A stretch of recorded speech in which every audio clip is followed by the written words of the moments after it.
All right, so today we're diving into a story, kind of a close call on the golf course, and trying to figure out exactly what happened, why it matters, what it all means. Right. And this all revolves around a story about former President Trump having a close call on the golf course.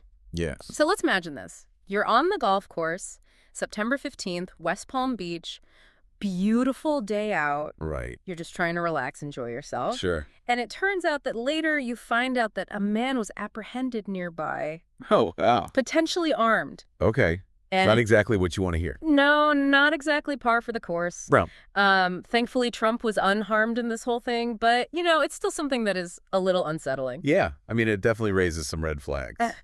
So we're trying to figure out what's going on here. So the details really caught my eye with this story, because it's not just about a guy who happened to have a gun on him.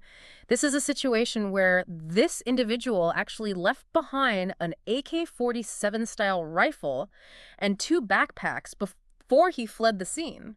See, that's what I find strange about this whole thing. Like, why leave that behind?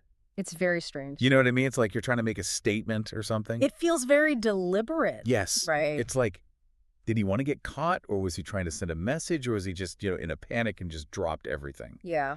It's really hard to say without more information. Yeah, you almost have to get inside the mind of this person to figure out what their intention was. Exactly. And unfortunately, we don't have that luxury. Not yet, at least. Right. But we do have some information about the man who was apprehended. His name, Ryan Wesley LaRose, a 58-year-old individual from Hawaii. Okay. Now, I don't know if you know a lot about geography, but yeah. Hawaii's not exactly next door to Florida.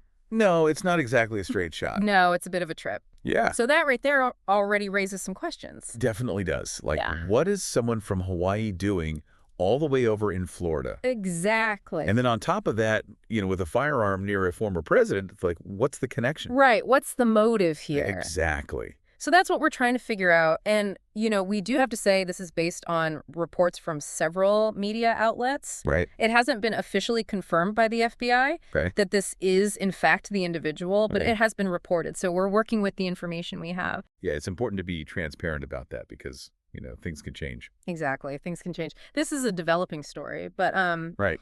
we were talking about motive earlier, and one of the things that I found really interesting while we were preparing for this deep dive is that this individual, Ryan LaRose, has a pretty extensive online presence. Oh, really? Yeah.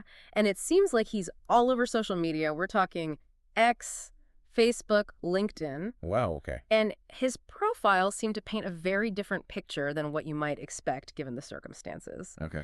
From what we've gathered, he's been very vocal in his support for Ukraine. Interesting. Even potentially involved in recruiting fighters for Ukraine. Wow. So it's like you open up his social media profiles and it's like this whole other side of the story emerges. It's like 2 completely different narratives colliding. It is really strange. It makes you think, what's the real story here? Exactly. Like, how do we reconcile this incident with this online persona? Yeah. Is this a case of, someone who's very passionate about a cause and maybe took it too far?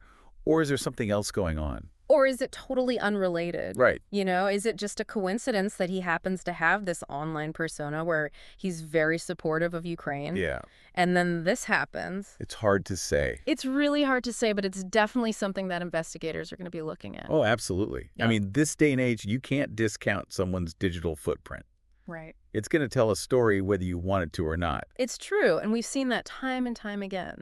Right, it's like every time there's some sort of incident, investigators are going online, they're checking social media, they're trying to piece together, the puzzle. Right, because it gives you insights into their state of mind, their potential motivations, their connections. Yeah. It's all there. Yeah. This incident, even without all the answers, really shines a light on some bigger issues. Yeah. Right? Like, we're talking about security concerns, especially for high-profile figures like former presidents. Of course. This is something that we see time and time again. Right. And this is happening during an election year. That's right.